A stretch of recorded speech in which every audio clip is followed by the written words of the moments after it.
down, and you see what he did to America and all that. People do not understand. Ayatollah Khomeini in Iran did not bring a new religion. He borrowed then from the name of Muhammad under the shadow of Islam. He influenced people, just like the people in North America. If they have power of themselves, this Southern Baptist groups or Muslims, why can't they announce a new religion? Why can't they say they are the new prophet of God? Let me see what happened to them then. They have their butt kicked and put right into the psychiatric department. Khomeini was saying that I am the prophet of God. He borrowed, mortgaged from the name of Muhammad, who was original, and he, convoluted some kind of a regime together. So as the Southern Baptists here they're doing. If they're man enough, they have to come down and say that we are the new religion of God. I am Christ. Let one of them say that. But they all attack themselves to Christ and cheat people basically like that. So they don't go with the flow. They go against the flow. Completely. From Abraham to Moses especially, and Jesus. I could have said, I'm a rabbi like everybody else. No, he said, I am Christ. I am the one you're waiting for. Jews, of course, they said, no way, you can't be. But look, all the Romans accepted it. Why would Romans, cultured people of the time, they would follow a Jewish man? That is the very huge matter of discussions. So that's another one that you could look. One of the bigger one, really big one, is that they go through the trouble that they go. This is most amazing. If Baha'u'llah was in North America and says, I am Baha'u'llah, I would doubt it. I could doubt it. But Baha'u'llah, or the Bab, in Iran, are the most precious of all the people, there to come to tell them the religion of Muhammad and Islam is finished, gone. I am the promised one. Never mind Muhammad, I am the God of Muhammad. Who could say this? Right now, recently, within this revolution, they killed thousands of Baha'is for believing in Baha'u'llah. Imagine what would have happened to you if you say you are Baha'u'llah.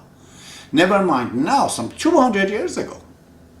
If you read the history of the Baha'i faith, to see how people were nailed like horses in their foot to recant their faith. The man's head were beheaded, women's breasts were cut off. Thousands of them, 20,000 of them. In those circumstances, Bob comes and says, I am the Christ, he says. I am the manifestation of God. If you can just go, my dear friend, study a bit the environment where Bab and Baha'u'llah claimed their mission, then you know how big they should have been.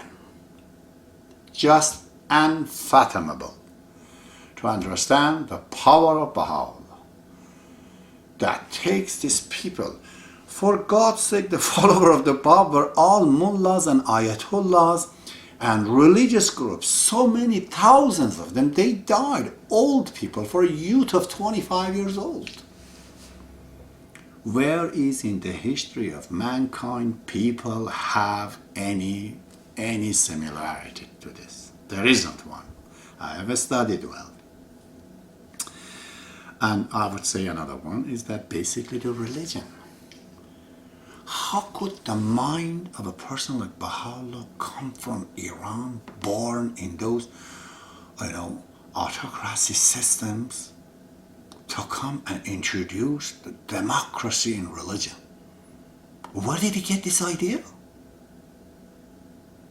That he comes and says the problem with the religion is that we have self-declared people calling themselves ecclesiastic clergy and they want to lead mankind. Baha'u'llah says no. People are matured enough to choose their own leaders by election. The priest of a city in a Baha'i faith are 9 people elected. So was in a country, so was in the world. Democracy in religion. Where is this idea coming from the head of Baha'u'llah? How could he be, really? It's very, very amazing. There are many, many things. They ask him, can the copper change to gold?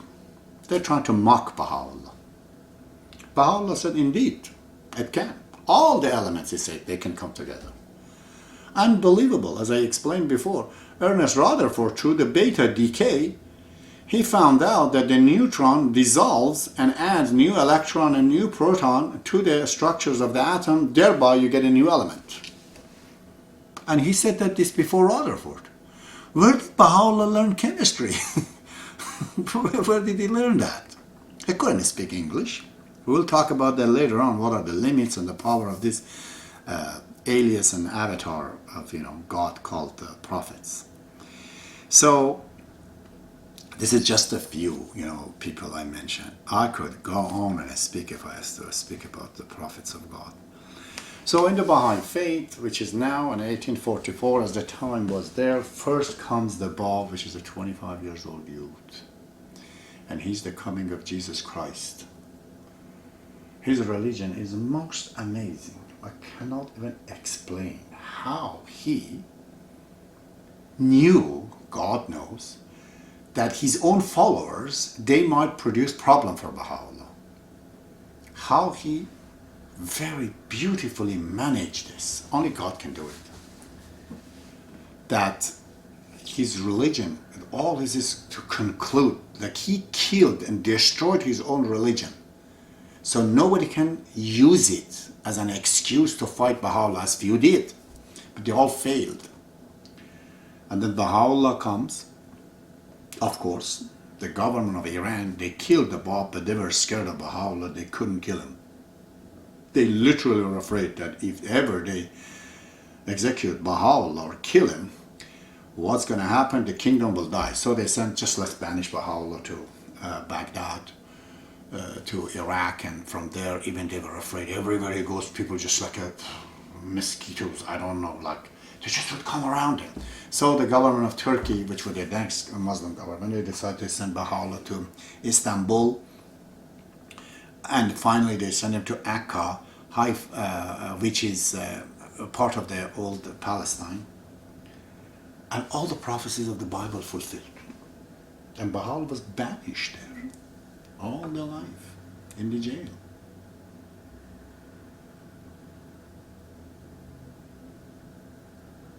How much God is in love with humanity that he would go through this. I am so hopeful, so happy that in my mind, when I think that this earth was walked on by Baha'u'llah, God has not left us there. He's not disappointed in us. He thinks there is a chance, especially for the people of North America. It is prophesied in the Baha'i faith, the banner of the peace will be raised by North Americans, as they have in so many countries. If it wasn't for Americans, the apartheid regime of South Africa will never go away. If it was not for them, North Americans, the Hitler would not go down. They have served humanity so much. People don't know, but we'll talk about this later on. Actually, I started from England and come down, so what have they done? So, and after after Baha'u'llah, his son Abdul Baha comes, who has become the interpreter, the center of covenant. It is in there so that people do not again argue and bring up many different fractions. Abdul Baha comes and interpret all the Baha'i faith. And after him gave it to Shoghi Effendi, which Shoghi Effendi is the fourth authoritative power, divine power in the Baha'i faith, that never was in Iran. It was born basically in slavery, in jail, I should say, in captivity. And he went to the English-speaking schools, and he has translated the writing of Baha'u'llah in English, which when I gave it to one of the professors, I remember in India, He said I will give him 10 PhD doctorate for just translation of the Book of Certitude in Persian to English, because he could speak both language. Amazing. You have to read it to know the Book of Certitude. The new phrases that it introduced to the English language. So amazing, so amazing. How this translation for the first time ever from Arabic and Persian into absolutely the miracle of God. There is no way any man in the 20th century, in our century, that has translated before Shoghi Effendi any of such Arabic on Persian the way he has.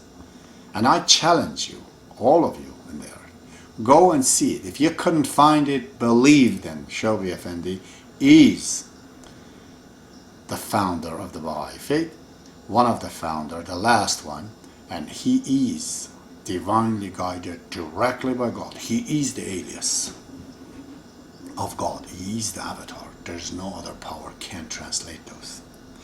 And after Shoghi Effendi dies, he says, okay, we're gone. We gave you the constitutions, the whole broad picture. Now it's up to you to govern. And then he introduces the Baha'i faith into institutions. The two institutions. One of them is called the institution of the institution of the Universal House of Justice, elected people, and the other one, which I proposed, by the way, as an elder of God, the international, the institution, the Universal Institution of Guardianship, the Universal Institution of Guardianship, and the Universal House of Justice. There are two of them. The second one is in dispute, by the way, but people will find out. It has to be there, and it is there. As like the two, father and the mother. One of them are the members are all men, elected only men, at the international level, of course, and the Universal House of Guardianship of women. Man and women, like mother and the father of the earth, to handle the spiritual affairs of the people. This has got nothing to do with the government and economy or social aspect. God hasn't come for those things. He knows we're capable of doing that. He's not for that. But it is for something else. This is for the spiritual affair to get rid of this dictatorship of the religion, which is all over the world and perishing the mankind and mind and its soul. I'm going to have to be discussing this in the next topic, I believe. In this short period of time. I apologize, I couldn't speak more than this, but I think I've given you a little bit of a picture, some kind of a glimpse that it might intrigue you to go on and study yourself more. For God's sake, it's everywhere right now. If you like it, you can go study and see it. For yourself, it's on the internet and everywhere. There are Baha'i bookstores everywhere. In all your communities, anywhere on the yellow page you go, you'll find Baha'i faith. You call them, you go to them, and you get the book and you study.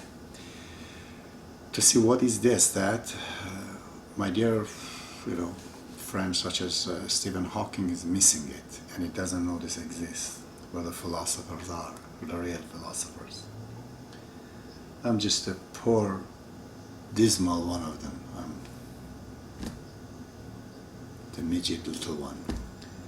When I read others, I'm just flabbergasted by some of them that have written hundreds and hundreds of books in Persian, because there's no time to translate it in English. Those are the real major, huge Baha'i scholars. I'm a little one, I'm a small one. But I'm still enthusiastic to talk about what I know and share it with people. It might be useful to you, as I said. Hopefully it gives you my perspective on my chair, that I am looking at it and the way I see it and it looks, so I'm sharing my view. You might be able to find your own view. So may God be with you and Baha'u'llah be with you. I will continue this on the next session. Thank you very much.